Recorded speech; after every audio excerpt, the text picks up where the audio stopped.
This is a fascinating report from beginning to end, but particularly I'm interested in the part you authored, which has to do with fertility rates in the United States and what that could do for economic growth. First of all, give us a sense of where we are on fertility rates in the United States and whether this is a temporary thing or it may take care of itself.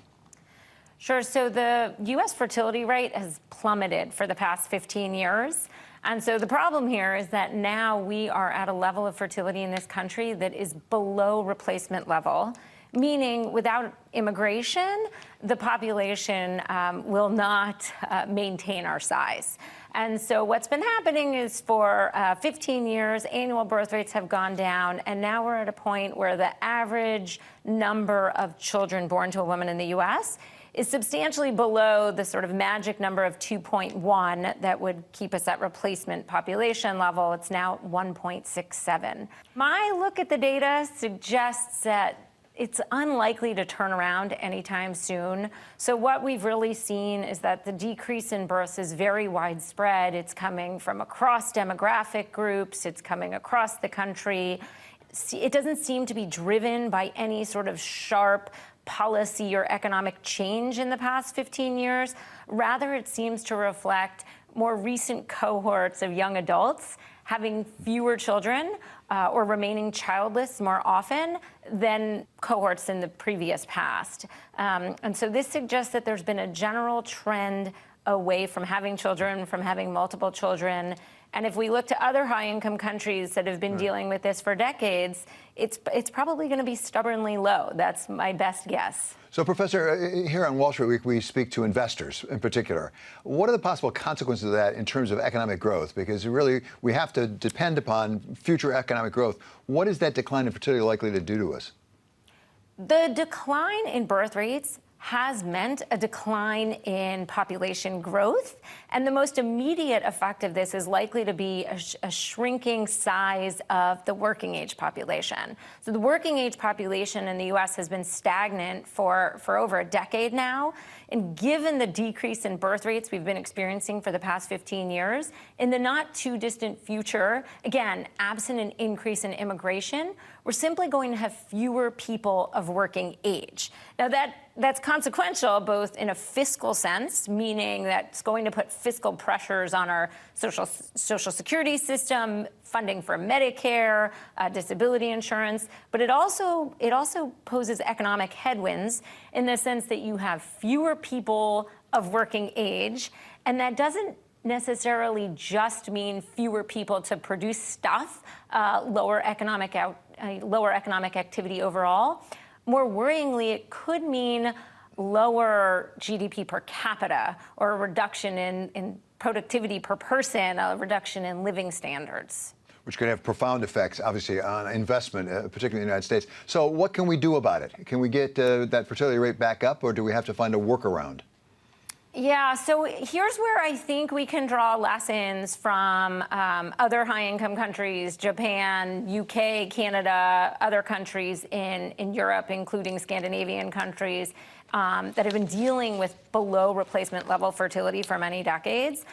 You know, the first thing I would note is that despite efforts to turn things around, fertility has remained below replacement level in those countries for many decades. A lot of those places have implemented explicitly pro-natalist policies, things like baby bonuses or child tax credits, expanded parental leave, expanded subsidies for childcare, all things that should make the cost of having children lower or the ability to combine work and kids easier. And yet the evidence from those kinds of incremental policies is that they might lead to some modest increase in birth rates in the short run in particular, perhaps not persistently, but nothing of the size that we would need to really lead to a dramatic reversal of the decline in fertility or the stubbornly low fertility rates anytime soon. So, you know, that suggests that it would be hard to turn things around. And again, because it looks like what we're seeing is really just a move away from having children or having multiple children as opposed to any sort of temporary response to some discrete change suggests that it's going to be really hard to turn the fertility rate around. So where does that leave us? Well, the obvious thing is to think about increasing immigration. Now, easier said than done in this country. Congress has been sort of derelict when it comes to immigration reform for far too long now. But given these demographic trends, the imperative for immigration reform, for allowing more people to legally enter or stay in the country, becomes that much stronger. And there's lots of sensible reform proposals out there, ways we could do this. We could certainly have more of an employment-driven immigration system where, like other countries do, including Canada, where we allow more people in who are reasonably likely to contribute right away to our economic productivity. We could also increase per-country caps on the number of family members who are allowed to immigrate to the country or stay in the country.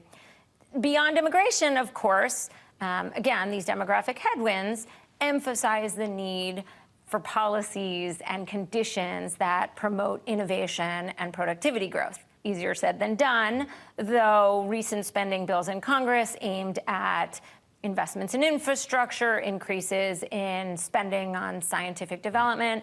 All of those are encouraging. All of those are steps in the right direction. But getting innovation policy right is very hard. It will require a lot more than just spending. It requires having the conditions in place for competitive companies and innovators to flourish and thrive. This is something that we take up in our report that you mentioned.